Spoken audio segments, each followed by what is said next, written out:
Assalamualaikum sahabat mujahidah yang dirahmati Allah. Kalian sudah menyimak dari jalan cerita yang dibuat admin kedua dan ketiga tentang kebengisan para habaib yang mujahidah dengar, bahwa mereka sudah tidak malu-malu lagi mengklaim klan mereka yang mengislamkan Indonesia melalui Wali Songo sebagai ulama Yaman. Wali Songo itu saudara dari klan Ba'alwi, ulama Yaman, kakek moyangnya dari Yaman yang mengislamkan Indonesia saudara.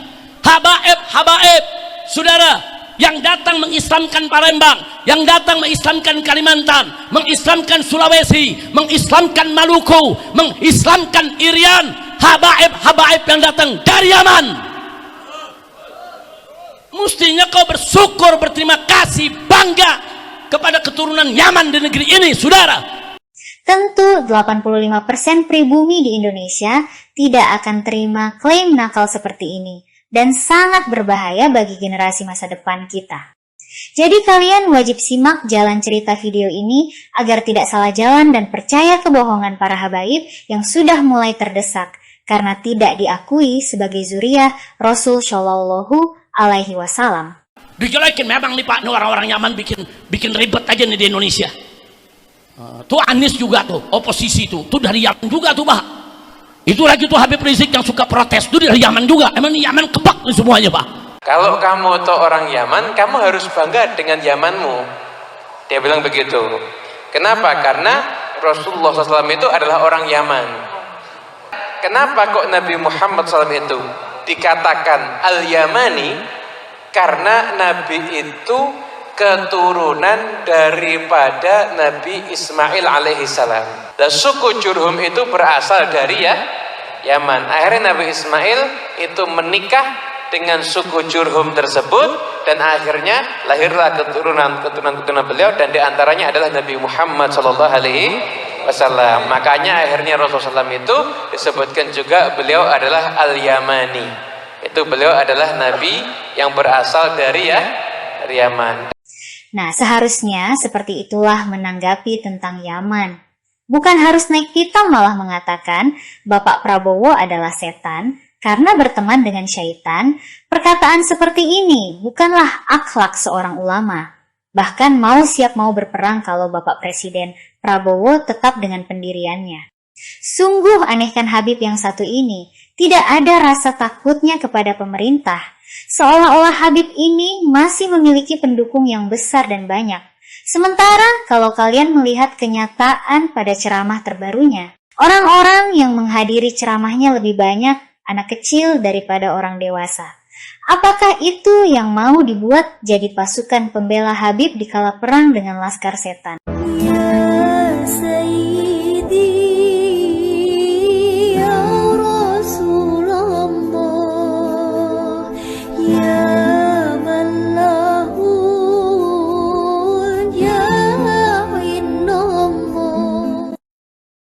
Orang-orang yang di luar Islam itu supaya masuk ke jalan Tuhan. Betul. Tapi dengan apa kata Allah? Bil hikmah. Ajak mereka dengan hikmah, dengan ilmu yang manfaat, dengan kesulitauladanan, ilmu yang kita amalkan. Lonte hina Habib digagak polisi.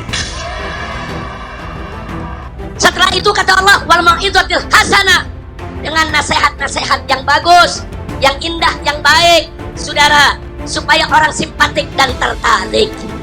Minta nasihatnya sama orang jelek, nular saudara. Minta nasihat dari orang bejat akan dapat nasihat yang bejat. Orang-orang yang terlibat di begal nasab saudara seperti laskar setan, berteman sama setan jadi setan. Dan yang ketiga kata Allah, yang namanya ngajak mesti santun, mesti tutur sapanya baik, mesti lemah lembut. Itu namanya ngajak. Ngajak itu adalah dakwah. Tapi kalau Bapak Presiden terus mengulangi, terus ingin menjadikan orang-orang Yaman sebagai musuh, ya kami siap saja Pak. Laskar setan dibentuk, dibina, dibiayai. Ya, kami nggak mundur, kami nggak takut. Siapapun akan kami lawan. Itu namanya ngajak. Jadi di bawah 7 tahun jangan disuruh, ajak, kasih contoh. Tapi kalau sudah 7 tahun, suruh, saudara. Begitu azan, nah, ambil kain sarung, ayo kita sholat. Suruh. Tapi kalau sudah 10 tahun nggak mau sholat juga, pukul. Tapi kalau Bapak Presiden terus mengulangi, terus ingin menjadikan orang-orang Yaman sebagai musuh, ya kami siap saja, Pak. Ya, kami nggak mundur, kami nggak takut, siapapun akan kami lawan. Allahu Akbar. Semua masyarakat Singkawang siap bela Indonesia, siap bela bangsa, siap mati demi Islam. Memang mereka siap berperang, tapi elunya kapan perangnya, elunya kapan? Jangan bawa teman-teman gua, saudara-saudara gua memang suka berperang sama gua. Tapi elunya kapan, elunya kapan, elunya kapan? Lu ngajak-ngajak perang kagak pernah turun. Suruhnya yang perang teman-teman kita, pribumi Nusantara, turunan Ken Arok yang suka perang, turunan Madura yang gagah perkasa, turunan Tuban yang gagah perkasa, turunan Pasuruan yang gagah perkasa. Itu memang suka berperang, bos. Tunggu dulu Bahar, jangan gitu kamu. Kamu jangan gitu. Loh, kita ini kayak apa gitu. Kalau tidak ada kakek kami nggak merdeka. Memang kakek mau ikut perang kemerdekaan kan enggak juga. Makanya kalau cari wali hati-hati. Jangan sampai walinya ini tidak terverifikasi, repot sampai ya. Nah itu makanya akhir-akhir ini ribut kan. Jadi di Indonesia itu jangan dikit-dikit kelahi. Nah itu apa itu? Kita cuma diem-diem aja, tunggu aja. Ini makanya jangan ngajak kelahi orang sini. Jadi dipikir bangsa ini bangsa ketinggalan, enggak. Cuman kita belajar diajari akhlak untuk diem. Tapi kalau udah keterlaluan, jangan salah, Belanda aja habis. Harusnya orang Yaman ngaji ke Indonesia, bukan Indonesia ngaji ke Yaman. Kebanyakan orang Arab itu gak respect sama kita, rasis kebanyakan, menganggap orang kita ini kelas 2 dalam beragama. Jadi orang-orang kayak antum ini muka-muka pesek gitu ya, itu gak ngerti bahasa Arab, gak ngerti agama. Tapi wallahi demi Allah, ente kalau mau tahu hari ini, pesantren terbanyak, madrasah diniyah, sekolah agama terbanyak hari ini bukan di Arab Saudi, bukan di Yaman, bukan di Mesir. Di mana?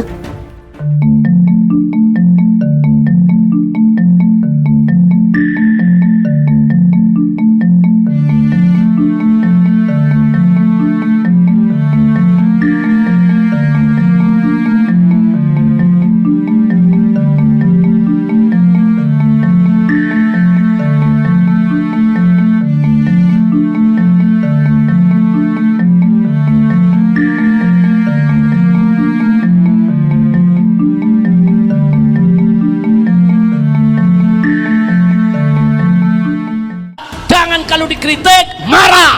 Jangan, kalau dikritik, jawab dengan karya. Dikritik, jawab dengan kerja.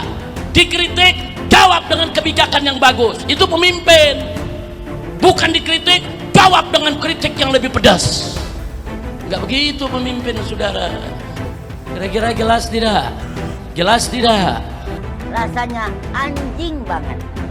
Sungguh aneh kan, sementara dia dikritik soal pulang ke Yaman, malah melontarkan Laskar Wali Songo dibilang setan. Presiden jadi setan berteman dengan setan. Jenderal Baliho Monyet, Kori pengajian dibilang dajjal. Perkataan ini bukan pedas lagi, tapi menghina. Sehingga umat Islam pribumi menilai Habib Rizik ini bukanlah seorang ulama, apalagi keturunan Nabi. Rizik, Bahar, Lutfi Yahya, turunan Rasulullah apa bukan? Bukan, sangat palsu itu. Bohong. Saya tanya sekarang, Habib itu keturunan Nabi apa bukan? Habib Rizik turunan Nabi bukan? Habib Bahar turunan Nabi bukan? Bohong. Membubarkan pengajian-pengajian. Kenapa yang begini diangkat jadi penasehat? Wajib dipecat dan disingkirkan. Betul? Takbir. Sudah ketahuan masih bertahan dengan cucu Nabi, masih membawa-bawa status cucu Nabi, mengajak orang untuk perang, untuk ngasah celurit. Habib Rizik itu, Rizik Syihab itu menebar fitnah, adu domba.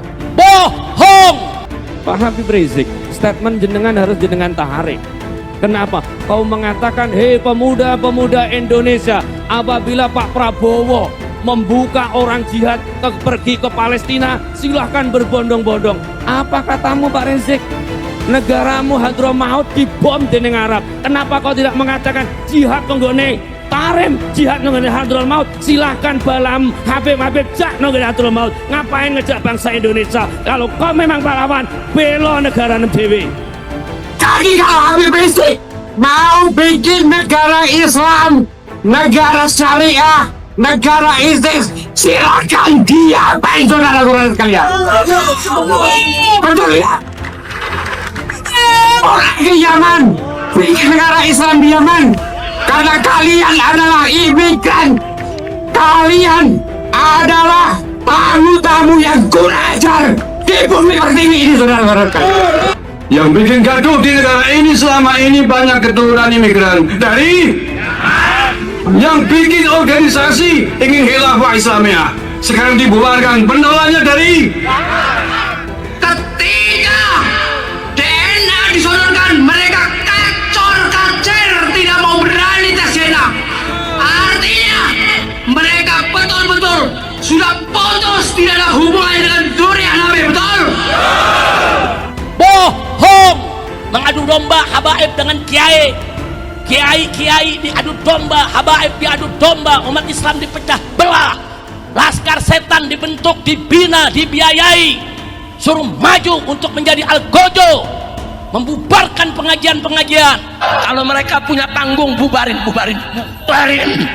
Saya tanggung jawab dunia akhirat. Siap bubarkan. Mereka masuk kampung kita, usir.